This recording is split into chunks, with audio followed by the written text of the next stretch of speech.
So Leute, heute tausche ich mal meinen Audi Q3 Sportback gegen etwas mehr Leistung. Ja, der ist ausnahmsweise sogar mal sauber. Klaus hat ihn gerade mal durch die Wischanlage gefahren. Das erste Mal, seitdem wir diesen Wagen haben. Ja, verdrehte Welt. Auf jeden Fall fahre ich jetzt nach Plettenberg zu meinem Audi-Händler, nach Audi Schorte und tausche da mal die Autos, wie der Wagen aussehen wird, den ich gleich mitnehme. Das seht ihr jetzt. Ja.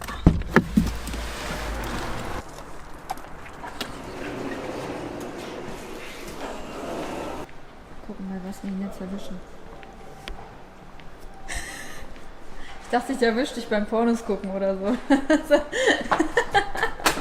Also ich habe so pünktlich hätte ich gar nicht mit dir gerechnet. Nur 20 Minuten zu spät heute. Hervorragend.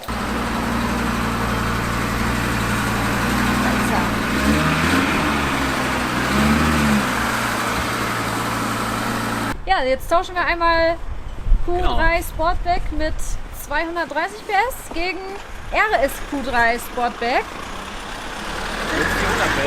mit 400 PS. Genau. Also Auto fahre ich selber, ist mein Vorführwagen. Oh, und den gibst du mir mit? Macht, genau, das Oh, ist ein Liebesbeweis. Oh. Das macht echt, der macht echt Laune, wirklich. Also auch von der Ausstattung her ist der mit 84.705 € Bruttolistenpreis auch top ausgestattet. Das Panoramadach fehlt, ansonsten ist wirklich alles drin. Genau, also ist wirklich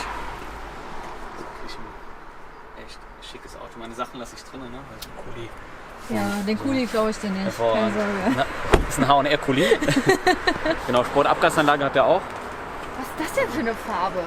Ist, ja, gewöhnungsbedürftig, ne? Ist Sehr individuell. also da muss einer aufstehen und sich echt rein verlieben, ja? Ja. Also für Individualisten, ja. Also hier hat man jetzt echt einen super Vergleich, einmal von hinten. Klar, RS Q3 hat hinten noch die dicken Endrohrblenden, der Q3 nicht. Ansonsten, Da auch in schwarz ist halt das Merkmal, dass er die Sportabgasanlage verbaut hat. Ne? uiuiui, sportlich, sportlich.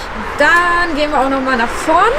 So, ja, auch hier sehen wir hier einmal die Lufteinlässe, hier die angedeuteten Lufteinlässe, die natürlich zu sind. Genau, zeigst du aber schön, ja, super. Willst nicht für mich arbeiten, ne? Bitte? Machst aber fein. Willst nicht demnächst für mich arbeiten? Ja, Chef, die meint das nicht so, ja. Also ich fühle mich hier wohl und bin gerne hier. Also sportlicher sieht das schon aus, aber der Q3 hat ja auch hier das S-Line-Paket, was das Ganze auch schon mal fast so aussehen lässt wie den RS Q3. Geht schon in die Richtung, ja.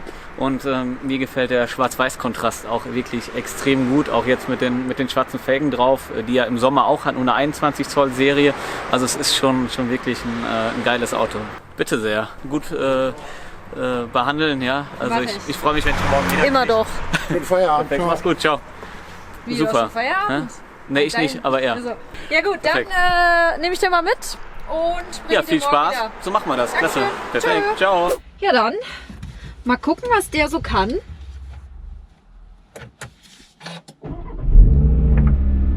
Ja, der klingt auf jeden Fall schon mal etwas sportlicher als mein Q3 natürlich. Dynamik.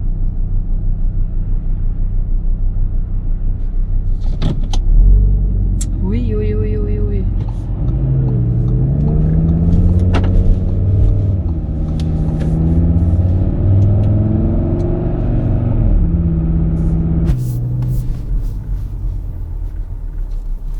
So, wir machen noch mal ganz kurz einen Soundcheck von draußen.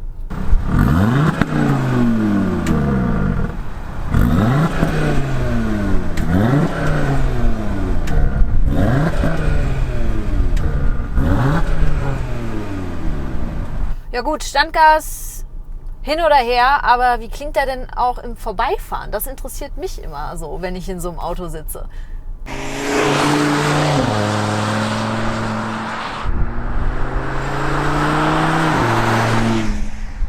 Schreibt gerne mal alles in die Kommentare, schreibt eure Meinung dazu, lasst eurer Meinung freien Lauf. Wie klingt der denn mal so von innen?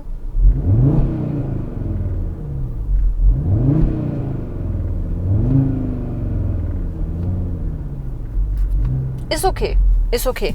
Aber mich interessiert ja, wie er fährt. Da haben wir jetzt natürlich das perfekte Wetter dazu. Es fängt nämlich gerade hier so richtig schön an zu schneien. Aber immerhin scheint die Sonne noch.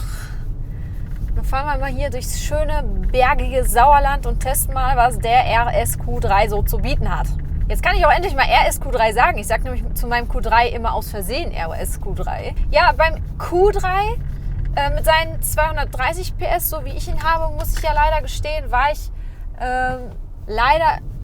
bin ich leider so ein bisschen enttäuscht, weil ich meiner Meinung nach finde, dass man die 230 PS nicht so spürt, wie man es vielleicht erwartet. Na, aber wir müssen ja auch immer, wir dürfen ja hier nicht Äpfel mit Birnen vergleichen. Wir sprechen ja hier immerhin von einem SUV. Aber deswegen bin ich umso mehr gespannt darauf, ob der RS-Q3 jetzt wenigstens mal mit seinen 400 PS 2,5 Liter 5-Zylinder-Motor ein bisschen mehr Dampf unter der Haube hat, sollte man zumindest meinen. Und vor allem, ob hier die Gasannahme auch ein bisschen besser ist als im normalen Q3, weil da finde ich, das dauert mir irgendwie immer zu lange, wahrscheinlich vom Getriebe her, bis er irgendwie runterschaltet und dann mal Gas gibt. So, ich bin ja jetzt hier schon in im Dynamikmodus. Drück mal durch, ja. Aber auch hier lässt er sich gern ein bisschen Zeit, muss ich sagen. Hat jetzt auch ein bisschen gebraucht, bis er runtergeschaltet hat. Ich fahre mal manuell. Ja, so 1, 2 Gänge runterschalten, dann geht er schon gut ab. Aber nichtsdestotrotz, gut. Moment. Sophia, guten Morgen, Sophia. Wir haben ja auch noch den Sportmodus. Zusätzlich zum Dynamikmodus kann man ja hier auch nochmal wechseln zwischen D, also normal Drive, und S, Sport. Dann gucken wir mal, wie er sich jetzt im Automatik-Sportmodus fährt. Ja, definitiv sportlicher. Jetzt braucht er natürlich auch ein bisschen länger, bis er hochschaltet, damit man noch schön die Gänge durchtreten kann hier. Klingt auch mal ein bisschen besser jetzt. Ja, der schiebt schon ordentlich. Also ich kann mir gut vorstellen, dass das so ich sag mal, ich sitze jetzt hier drin und habe jetzt erstmal so vom Gefühl her, klar, weil ich ja fast das gleiche Modell fahre, fühle ich mich jetzt eigentlich wie in meinem Auto. Also ist ja alles so an der gleichen Position hier. Aber wenn man dann doch jetzt hier im Dynamik- bzw. Dynamik-Sportmodus mal ein bisschen Gas gibt, da merkt man dann schon die mehr PS, da merkt man schon, dass die Lenkung ist ein bisschen agiler. Ich sage ja auch immer meine persönliche, ehrliche Meinung, wie das so aussieht. Ich habe halt nur mal 2 Autos in der Garage stehen. Ich habe bereits einen PS-Boliden in der Garage stehen. Und da reicht mir dann tatsächlich auch mein normaler Q3 Sportback aus.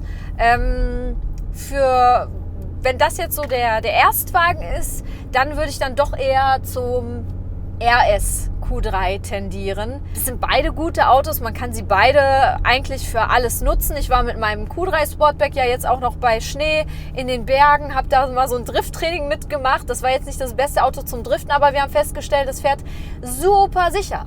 Also so gerade mit ordentlichem Winterreifen und dann auf diesen verschneiten Bergstraßen. Das Auto war echt schwierig aus seinem Konzept zu bringen und das spricht ja eigentlich nur für den Wagen. Und das Ganze jetzt noch mit ein bisschen mehr Dampf unter der Haube ist top eigentlich. Ja, die Ledersitze, die sehen auch ganz schick aus hier mit dieser Rautensteppung. Jetzt starte ich mal die Umfrage. Seid ihr Team Ledersitz oder seid ihr Team Alcantara? Ich bin definitiv Team Alcantara. Es ist zwar echt schön, also sieht schick aus, auch gerade hier mit dieser Rautensteppung und alles. Aber in Alcantara finde ich es optisch immer noch ein bisschen schöner und auch wesentlich gemütlicher. Ich meine, ich habe das große Glück, Besitzer einer Garage zu sein. Das heißt, man steigt nicht in so ein ganz kaltes Auto. Aber wenn ich dann zum Beispiel mal bei mir im Büro bin und das Auto mal 3-4 Stunden draußen steht und man setzt sich dann auf diese kalten Ledersitze, Sitzheizung hin oder her, aber die muss ja auch erstmal warm werden. Ich finde das immer so ein bisschen ungemütlich, oder? Was meint ihr? Schreibt's hier unten rein. Team Leder oder Team Alcantara?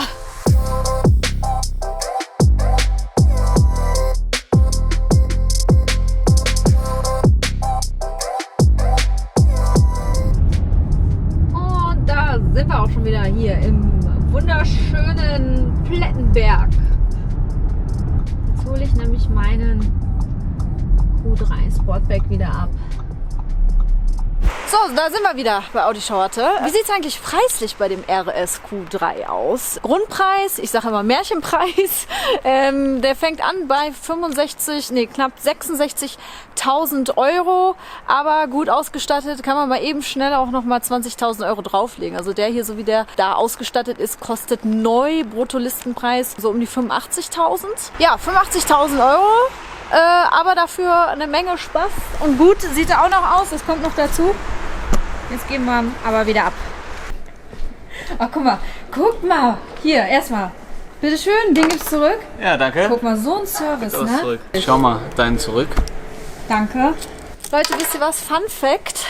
Benny und ich, wir haben im gleichen Autohaus damals unsere Ausbildung gemacht zum Automobilkaufmann bzw. Kauffrau, ne? Absolut. Aber nicht zur selben Zeit. Also du warst vor mir da. Also wir haben uns knapp verfehlt. Wir haben uns also knapp verfehlt. So Und wir haben uns dann später eigentlich durch Zufall, ne? Also wir haben uns gesehen kennengelernt. beim... Ja, die Welt ist klein. Und es ist ja ein Katzensprung am Ende, ne? Also du wohnst ja Olpe-Plettenberg. Halt. Ja, Katzensprung, Ja, ey. Jedes 40 Mal hier Minuten. 45 Minuten hingurken. Aber das mache ich doch gerne. Eierreis. Zu meinem Lieblings-Audi-Verkäufer. Fahre ich doch gerne hin. Und du fährst ja den RSQ3 gerade, ne? Mhm. Und was sagst du so? Ich bin super zufrieden. Dienstwagen, ne? Ja, absolut. Geht schlimmer. Hm? So sind die verwöhnten Audi-Sportverkäufer hier. Geht schlimmer. Also hier ist der R7, ja. Schlüssel. Da, also vielleicht kannst du da auch nochmal was machen. Wenn es die Leute sehen wollen, schreibt es gerne in Genau. die Kommentare. Wollt ihr den RS7 noch in einem meiner Videos sehen? Dann einmal hier unten reinschreiben. Übrigens, der Benny ist so eine coole Socke und wir müssen jetzt endlich mal helfen, ihn bei Instagram auf seine 1000 Follower zu bekommen. Wie viel brauchst du noch? Ich habe jetzt 772, also Knapp 200 fehlen noch. knapp 200 fehlen noch. Also ich freue mich über Unterstützung und... Kriegen wir hin, kommt, folgt alle mal hier, Ben Gedig und ich verabschiede mich damit. Schreibt, wie gesagt, alles in die Kommentare zu allen Dingen, so, die euch einfallen und vergesst nicht, meinen Kanal zu abonnieren und wir sehen uns beim nächsten Mal. Ciao!